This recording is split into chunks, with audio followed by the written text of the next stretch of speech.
নবী বলেন একটা মানুষ 5 বার যদি প্রতিদিন একটা হাউজের মধ্যে গোসল করে ওর শরীরে ময়লা থাকেনি? নবীজি বলে থাকে না। যারা 5 বেলার নামাজ আদায় করবেন এদের আমল নামায় কোনো গুনার ময়লা থাকবে না। দুনিয়াতে আল্লাহ মানুষ বানাবার আগে মানুষের যে কারণে বানাবেন সে কারণের ঘর বানাইলেন বাইতুল্লাহ। কেন বানাইছেন? হেদায়াতের জন্য, ইবাদতের জন্য। বলে তো বাইতুল্লাহ বানাবার কি প্রয়োজন? আমরা তো বাইতুল্লাহ না যাইয়াও তো আল্লাহর ইবাদত করি, সময় মতো নামাজ পড়ি। বাইতুল্লাহ বানাইলেন কেন?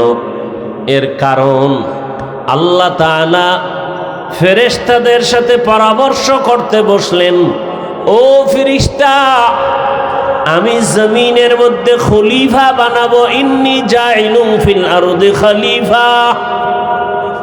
ফেরেশতারা বললেন, হে মালিক, যেই খলিফা বানাবেন এদের কাইফিয়াত কেমন হবে, এদের ধরন কেমন হবে, আদর্শ কেমন হবে? আল্লাহ পাক বললেন, ওয়াশ-শামসি ওয়াদুহাহা ওয়াল-কামারি ইযা তালাহা ওয়ান-নাহারি ইযা জাল্লাহা ওয়াল-লাইলি ইযা ইয়াগশাহা ওয়াস-সামাই ওয়া মা বানাহা ওয়াল-আরদি ওয়া মা তাহাহা ওয়া নাফসিন ওয়া মা সাওয়াহা ফাআলহামাহা ফুজুরাহা ওয়া তাকওয়াহা। দর কিয়ামত এই জমিদার নে কবাত কে জেনা দি দাগাওয়াহি হাদেহা। যেই আমি জাতিটা বানাবো খলিফা, এদের মধ্যে ইচ্ছা শক্তি থাকবে, চাইলে তারা ভালো কাজ করবে, চাইলে খারাপটাও করবে। কেন বানাইবেন? আল্লাহ বলেন শুধু বানাবই না, আমি আল্লাহ এদেরকে সৃষ্টি জগতের মধ্যে শ্রেষ্ঠ মর্যাদা দান করব। ওয়ালাকাদ কাররামনা বানি আদম وحملناهم في البر والبحر ورزقناهم من الطيبات وفضلناهم على كثير ممن خلقنا تفضيلا। বনি আদম বড় দামি। ফেরেশতারা এই কথা শুনছেন, শুনে বলেন, নাহনু নুসাব্বিহু বিহামদিকা ওয়া নুকদ্দিসু লাক। হে মালিক, যেই জাতিকে আপনি শ্রেষ্ঠ বানাবেন ওরা চাইলে ভালো কাজ করবে, চাইলে খারাপ করবে, আর এদেরকে বানাবেন শ্রেষ্ঠ। অথচ আপনার গুণগান বলার জন্য, করার জন্য আমরাই তো যথেষ্ট। আমরাই তো আপনার গুণগানের জন্য যথেষ্ট। আমরা তো খারাপ কাজ করব দূরের কথা, খারাপ জিনিসটা বুঝি না। অতএব আবার ওই জাতি বানাবেন কেন? ডাইরেক্ট প্রশ্ন ছিল আমরাই যথেষ্ট, ভিতরে আর একটা ছিল শ্রেষ্ঠ হলে তো আমরাই হওয়ার যোগ্য।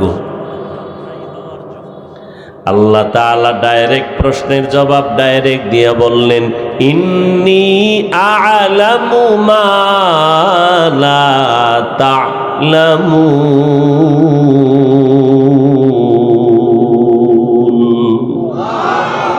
আমি আল্লাহ যা জানি তোমরা যা তা জানো না। জাহিরি ভাবে বললেন, আমি আল্লাহ তোমাদের থেকে অনেক জ্ঞানী। আর ওই যে মনে মনে একটা প্রশ্ন, আমরা হতে পারি শ্রেষ্ঠ, আদৌ ওই জাত কেন হবে? ওরা তো অপরাধ করবে। আল্লাহ এটা বাস্তবে বুঝায় দিলেন একটা জিনিস সামনাসামনির মাধ্যমে। আল্লাহ বলেন, ফেরেশতারা আমার মখলুকাতের নাম বলতে পারবা? বলে পারবো না।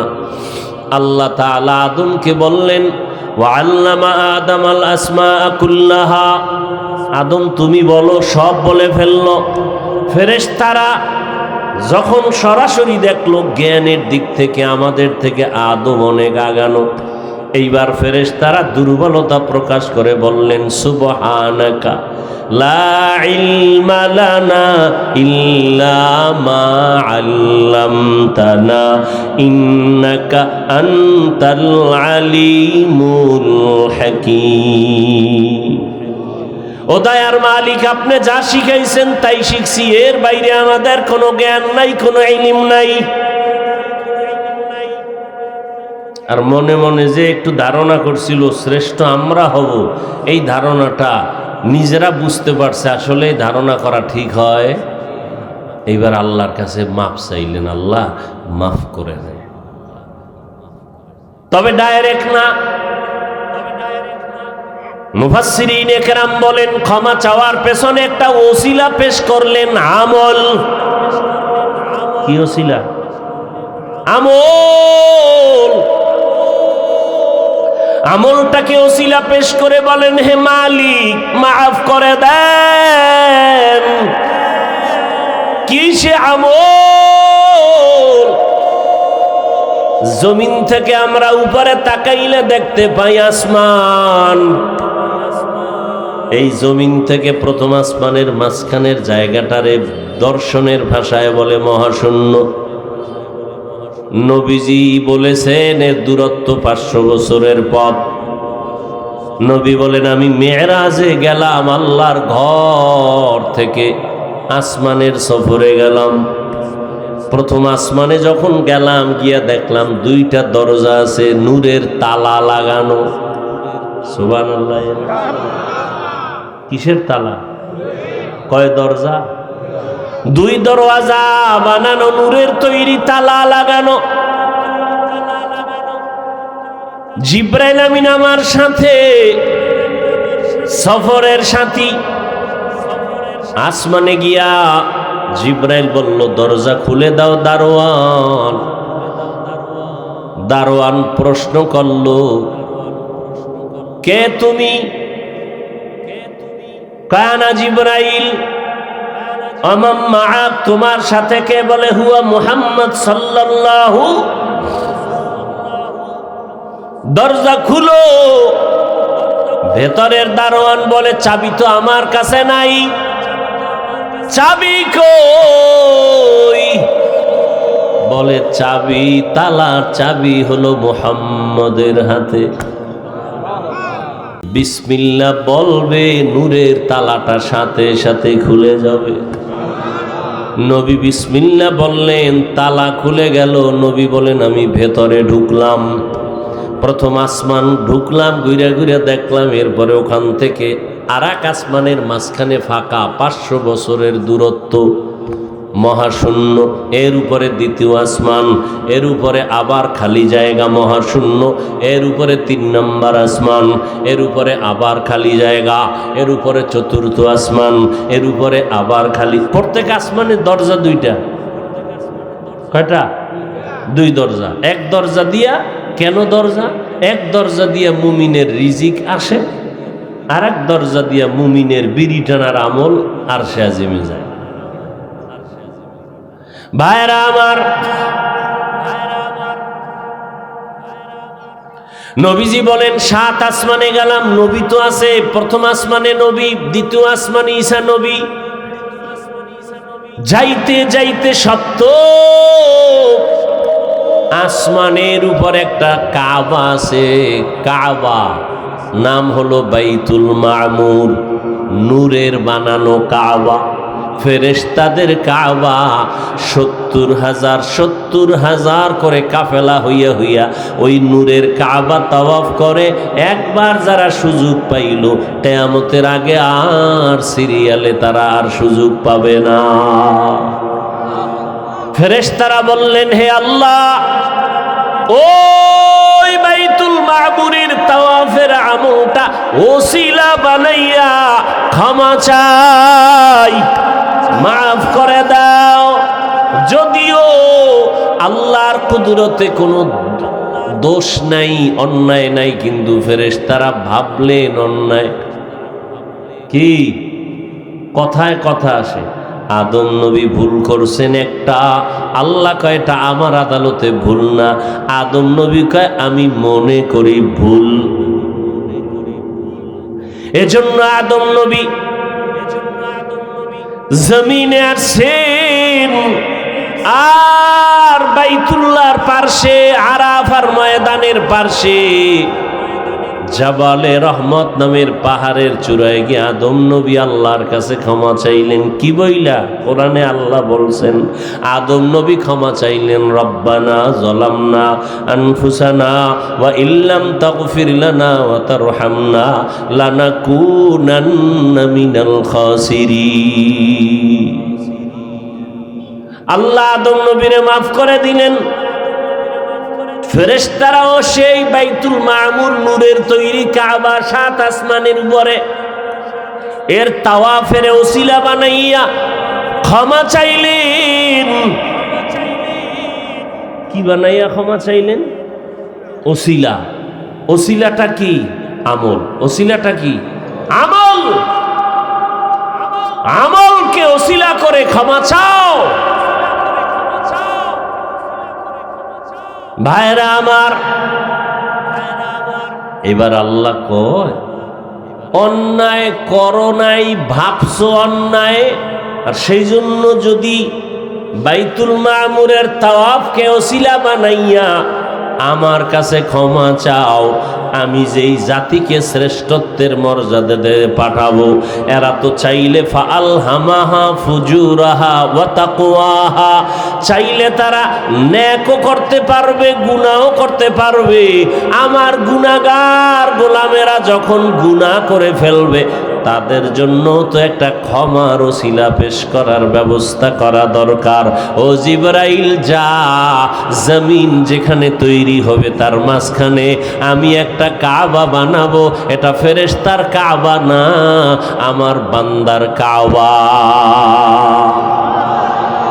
ইন্না আউয়ালা বাইতিন উযিআ লিন-নাস লাল্লাযী বিবাক্কাতা মুবারাকান ওয়া হুদা, মুবারাকান ওয়া হুদাল লিল আলামিন। মানুষের জন্য এ ঘর কার জন্য? না ফেরেশতার জন্য? লিন্নাস, মানুষের জন্য এ ঘর। আর জিবরাইলের কয়, সাক্ষী থাক জিবরাইল, আমার ঘরের তাওয়াফ করে যদি বান্দা বলে লাব্বাইক, আমি ওর হাজারো বছরের গুনাহগুলো মাফ করে দিব। আতিনা ফি দারে দুনিয়া না হাসান, আতিনা ফি দারে উকবা না হাসান, ইয়া গিয়াসাল মুস্তাগীসিন ইহদিনা লাফতিখারা বিল উলুমে ওয়াল গিনা। বাইতুল্লাহ মানুষের জন্য নবীজি ওয়াদা করেছেন, যদি কেউ জিয়ারত করে বের হয়, রাজা মিন জুনুবিহি, গুনাহ থেকে সে কেমনে বের হলো? কায়াউমি ওয়ালাদাতহু উম্মুহ, মায়ের গর্ভের বাচ্চার মতো নিষ্পাপ। হজ করবে, আমল নামায় গুনাহ থাকবে, এটা কখনোই হতে পারে না। সূর্যের আলো থাকবে, রাতের আধার যাবে না, এটা হতে পারে না। বাইতুল্লাহ জিয়ারত করবে, আমল নামায় গুনাহ থাকবে, হতে পারে না। তবে নিয়তে ভেজাল থাকলে যা হয়। বাইতুল্লাহর পার্শ্বে হজরে আসওয়াদ নামের পাথরটা, আসওয়াদ মানে কালো, মূলত পাথর ছিল হজরে আবিয়ার সাদা পাথর। আদম যখন দুনিয়াতে আসছেন জান্নাত থেকে, তখন জান্নাতি পাথর নিয়ে আসছেন এই হজরে আসওয়াদ। এটা ছিল সাদা, মানুষের গুনাহ টেনে টেনে কালা হয়ে গেছে। আবার মানুষের গুনাহ যেমন টানে, কিছু কিছু নিমক হারামের পাথর থেকে গুনাহ ভিতরে আসে। আসার কারণে হজের পরে যা কাম আরো বাড়ায় দেয়। এরম নাই? হাজি নামের ফাজি, ভিআইপি প্যাকেজের হাজি আগের তুলনায় এখন হারাম খাওয়া বাড়ায় দিছে, সুদ বাড়ায় দিছে, ঘুষ বাড়ায় দিছে। আছে না নাই? আল্লাহ হেদায়েত দান করুন। ভাইরা আমার, আল্লাহ তাআলা বাইতুল্লাহ সেখানে ফেরেশতা দিয়া নির্ধারণ করায় দিলেন। আর বাইতুল্লাহ বানাবার আগে এই পানির উপর আল্লাহ কুদরতের নজর দিলেন। তো ঢেউ শুরু হলো, ঢেউয়ের মধ্যে ফেনা জমলো, ফেনা একসাথে মিলতে মিলতে গাঢ় হয়ে গেল, চামড়ার মতো মোটা হয়ে গেল। আল্লাহ তাআলা ফেরেশতাদের সরদার জিব্রাইলকে বলে, ওখান থেকে মাটির চামড়া কিছু নিয়ে আসো। জিব্রাইল পারেন নাই, মিকাইল আসলেন পারেন নাই, এরপর ইসরাফিল আসছেন পারেন নাই, আজরাইল আইসা কোনো আওয়াজ নাই নিয়ে মাওলার কাছে কয় নেন। কোনো কথা নাই, খাতির নেই। যখন দিছে, ওই চামড়া থেকেই আদম নবীকে আল্লাহ বানাইছেন। চামড়ার আরবি আদিম, আদিম থেকে আদম। তাহলে আমাদের বাবার জন্মভূমি কই? মূল বাইতুল্লাহ, এটা মূল জায়গা। আল্লাহ আদমকে বানায় জান্নাতে রাখলেন। সারা রাত্রেও শেষ হবে না, তার মানে যে আমি সারা রাত করবো এটা কোনো কথা? আর আপনারা ওদিক দিয়ে উঠবেন আর বাইরে যাই বিড়ি ঠানবেন আর কইবেন হুজুর চালায় যান, এত ঠেকা। এই বয়ান শেষ করতে, পুরা শেষ করতে ফজর লাগবে, ফজর, তাও পুরা শেষ করা যাবে। বাকি বয়ান কাউকে মুখস্থ করানো বা নিজের এলেমকে জাহের করা না, মূল হলো আল্লাহ আমাদের হেদায়েতের দৌলত দান করেন, এটা হলো আসল। এত সুন্দর কথা শুনে যদি একটু তওবার দিকে ফিরতে না পারি, তো জীবনের মূল্য কি? গরুও মরে, আমিও মরব। जिंदगी में बंदगी तू करना है, जिंदगी में बंदगी तू करना है, जिंदगी बे बंदगी शर्मिंदा है, जिंदगी बे बंदगी शर्मिंदा है। यहाँ हम सब मुसाफिर, दिल ना लगा, अहले दिल की नजर से रूह करता जा, शाह दौलत सब फकीर गर नेक नहीं, शाह दौलत सब फकीर गर नेक नहीं, जिंदगी में बंदगी तू करना है, जिंदगी बे बंदगी शर्मिंदा है, जिंदगी बे बंदगी शर्मिंदा है। भाईरा आमार, আল্লাহ আদমকে বানায় জান্নাতে রাখলেন।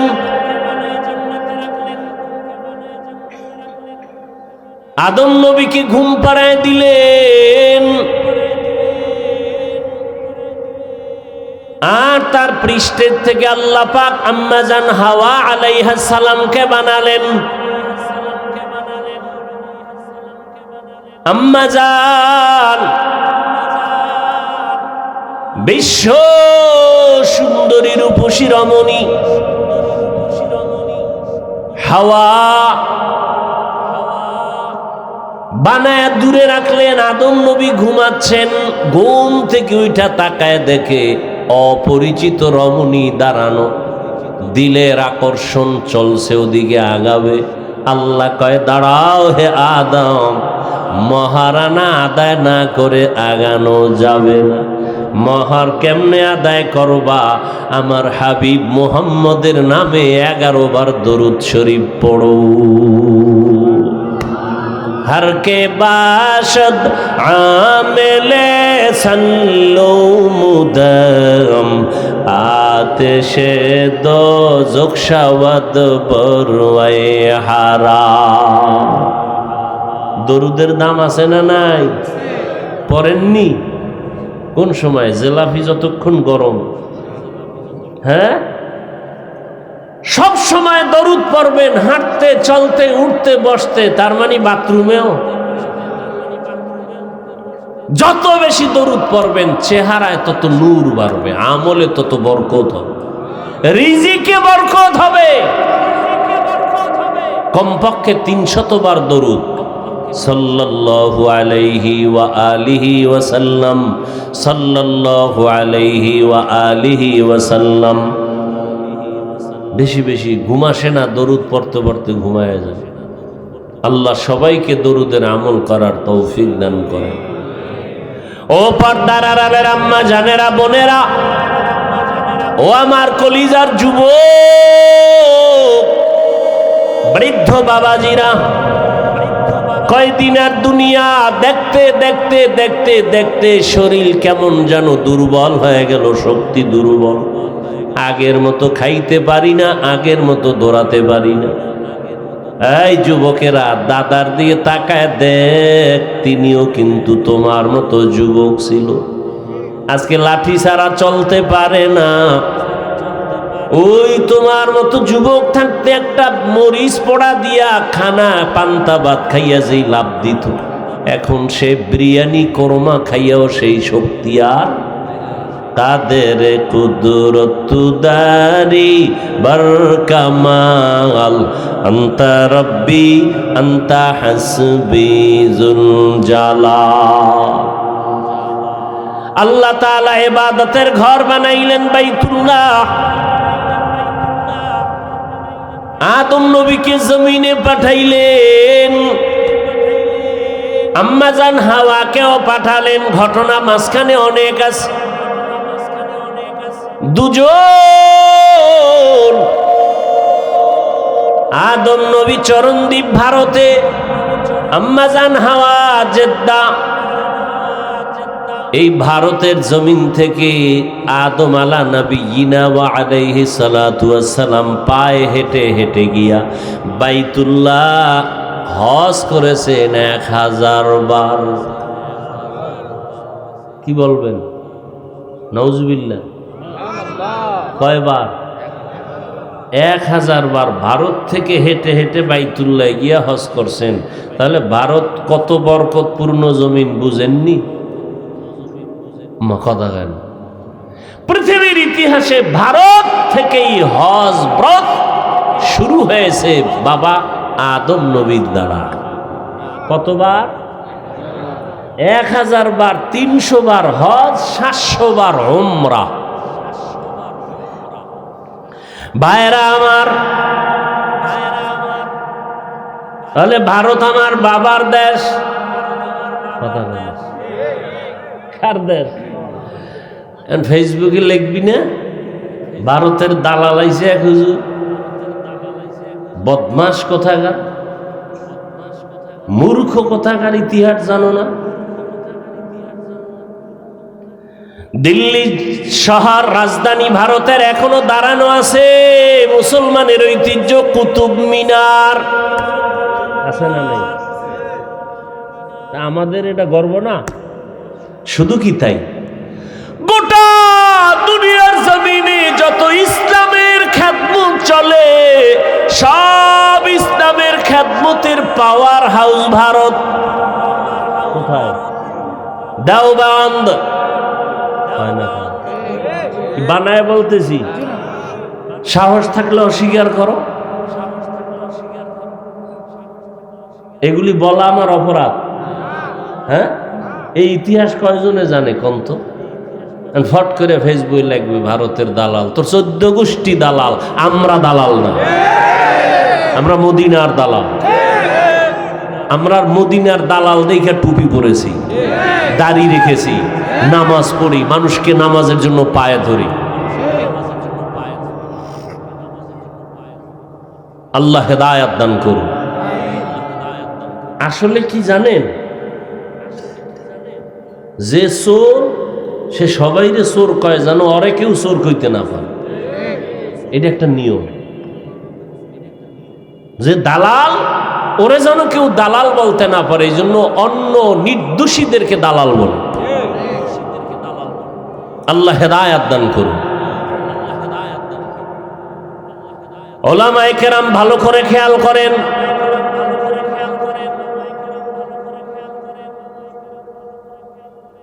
আদম আলা নবিয়িনা আলাইহিস সালাম জমিন থেকে বিদায়ের 600 বছর পর,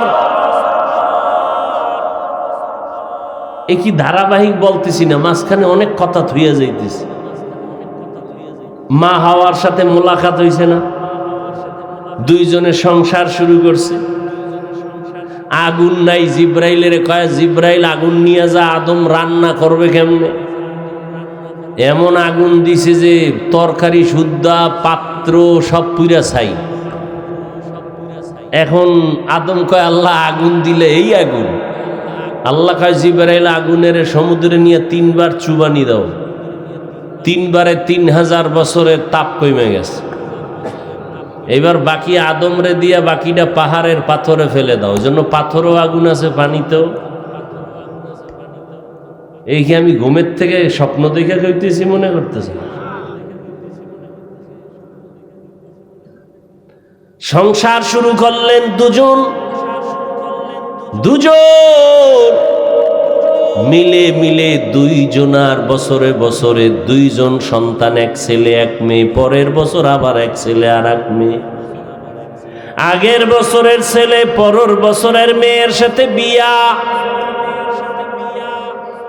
আগের বছরের মেয়ে পরের বছরের ছেলের সাথে বিয়া। আপনারা কালকে থেকে এই সুন্নতটা শুরু করবেন নি?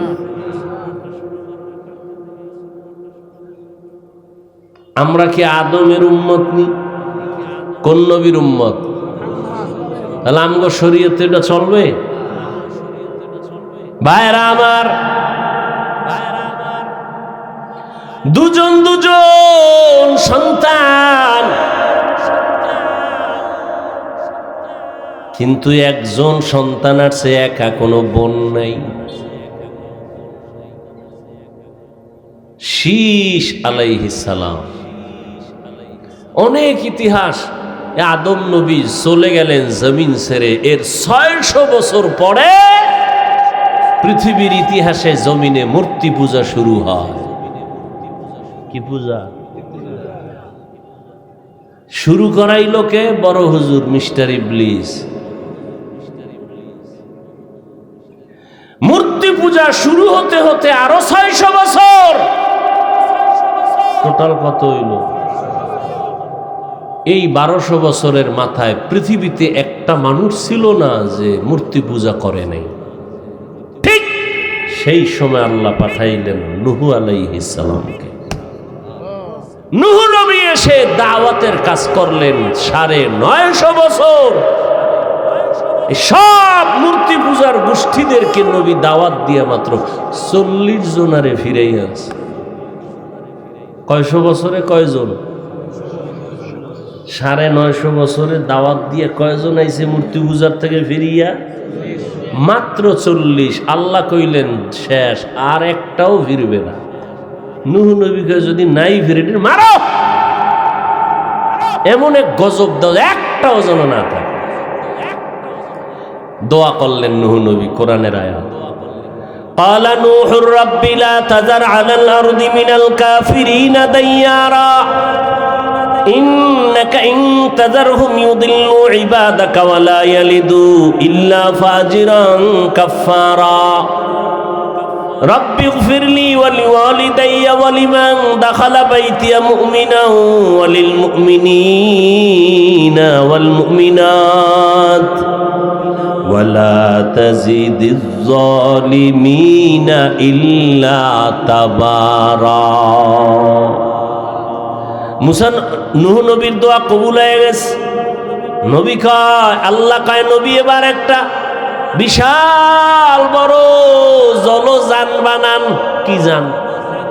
জলযান বানান।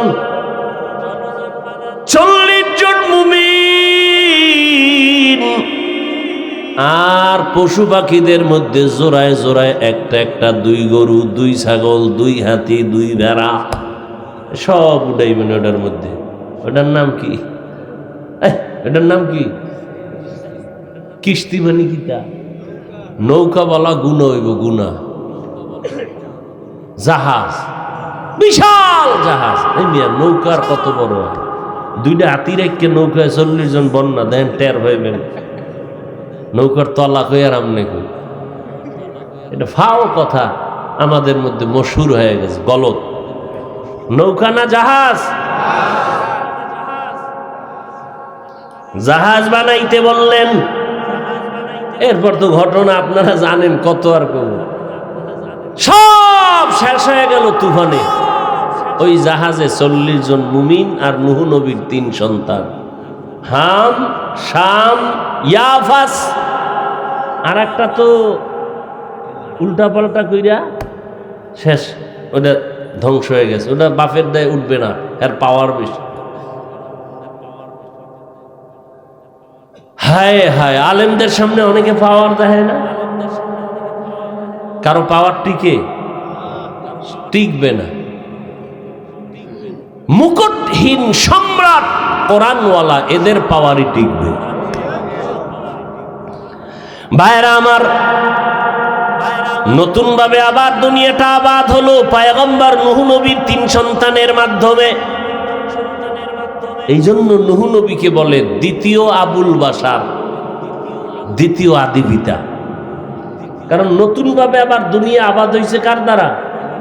পয়গম্বর নূহ আলা নবিয়িনা ওয়া আলাইহিস সালাতু ওয়াস সালামের দ্বারা। ভাইরা আমার, আল্লাহ তাআলা মানুষের জন্য ওই ঘর, ইবাদতের ঘর বানায় দিলেন। কিন্তু যারা যেতে পারে নাই, সামর্থ্য নাই, নবী সান্ত্বনা দিয়া কয়, যারা গরিব বাইতুল্লাহ যেতে পারবা না, আল্লাহর ঘর মসজিদে যাও। ঘরে নামাজের থেকে 25 গুণ সওয়াব হবে তোমার মসজিদে গিয়া। জুমায় যদি যাও আরো বেশি সওয়াব, 500 গুণ বেশি। শুধু তাই না, যদি আল্লাহর মোহাব্বত নিয়ে যাইতে পারো, হজের ওই বাইতুল্লাহর জিয়ারতের বরকত আল্লাহ তোমাকে দান করবে। এবং কিয়ামতের ময়দানে ধনীও জান্নাতে যাবে, গরিবও জান্নাতে যাবে। তবে ব্যবধান, ধনী লোকের 500 বছর আগে গরিব জান্নাতে যাবে। ও আমার গরিব ও যুবক, সন্তানটারে ডাক্তার বানান, ইঞ্জিনিয়ার বানান, কিন্তু অনুরোধ নেককার বানাইন। ও যুবক, গরিব হলেও তুমি নেককার ডাক্তার হও, নেককার ইঞ্জিনিয়ার হও। স্কুলে পড়ো, কলেজে পড়ো, চাকরি করো, গুনাহগার ডাক্তার হও না, ঘৃণিত ডাক্তার হও না। 5 ওয়াক্ত নামাজি ডাক্তার হও, কোরআন তেলাওয়াত করনেওয়ালা ডাক্তার হও। আমার মাওলার কোরআন পড়ো আর দেখো সওয়াব আমলনামায়। বাইতুল্লাহর দিকে তাকায় দেখবা সওয়াব, মা বাবার চেহারা দেখবা সওয়াব। ওই আল্লাহর ঘর দেখতে না পারলো আল্লাহর কাছে দোয়া করো, কান্না করো, নামাজ 5 ওয়াক্ত আদায় করো, ইশরাক আউয়াবি নামাজ আদায় করো। আর গুনাহমুক্ত করে দেও। আল্লাহ তোমাকে ঘুমের মধ্যে হলেও রসুলের সাথে মোলাকাত করায় দিবেন।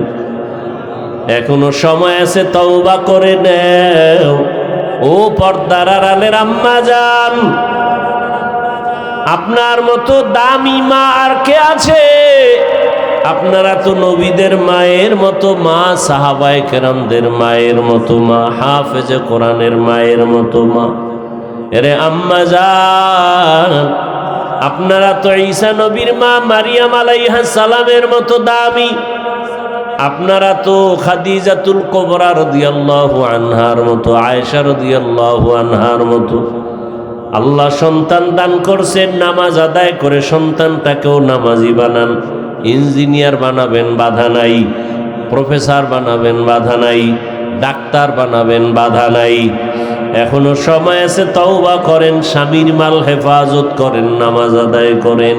বেপর্দায় ঘোরাফেরা আর কত, বেপর্দায় আড্ডা তো কম দিলেন না, জীবনে তো নামাজ কম ছাড়লেন না, মোবাইলে সময় তো কম নষ্ট করলেন না। এখনো সময় আছে, হজের মাস বরকতের মাস। ওই হাজি সাহেবরা হজের মাসে এহরামের কাপড় পরবে, হজের জন্য নখ কাটবে না, চুল কাটবে না। আপনারা যারা যেতে পারবেন না, নবী বলছেন তাদের নমুনা কিছুটা তোমরাও ধারণ করো। তোমরাও কোরবানি দেওয়ার আগ পর্যন্ত নখ কাটিও না, চুল কাটিও না। তোমরাও তাদের সাদৃশ্য যদি হতে পারো, বরকত পেয়ে যাবে। ও মা, এখনো সময় আছে, তওবা করেন। বৃদ্ধ বাবাজি, আপনার মতো কত বুড়ারা নামাজে অভাব নাই। ও যুবক বাবা, তোমার মতো কত যুবক ডাক্তার, ইঞ্জিনিয়ার, নামাজি অভাব নাই। ড্রাইভারি করে, নামাজ পড়ে, কৃষিকাজ করে, নামাজ পড়ে, নদীতে মাছ ধরে, নামাজ পড়ে। তোমার মতো বান্দা যুবক জেনারেল লাইনে পড়ে, ব্যবসা করে, নামাজ ছাড়ে না, চাকরি করে, নামাজ ছাড়ে না। আল্লাহর কাছে তওবা করো, আর গুনাহ করবা না। আল্লাহ যেই জন্য আমাদের বানাইছেন, ওই ইবাদতের জন্য তৈরি হও। মরিয়া গেল আর নামাজ ছাড়বা না, দাড়ি কাটবা না, বেপরদায় চলবা না। ওলামায়ে কেরামের পরামর্শ নিয়া, নবীজির সুন্নাত অনুযায়ী, মা বাবার দোয়া, শিক্ষকের দোয়া নিয়ে চলবা। তওবা করার মতো যদি নিয়ত হয়, দুটো হাত আমার আল্লাহকে দেখায় দাও। আয় আল্লাহ, হাতগুলো কবুল করে নেন, তওবা কবুল করে নেন। তওবার উপরে মজবুত হইয়া চলার তৌফিক দান করেন, আমিন।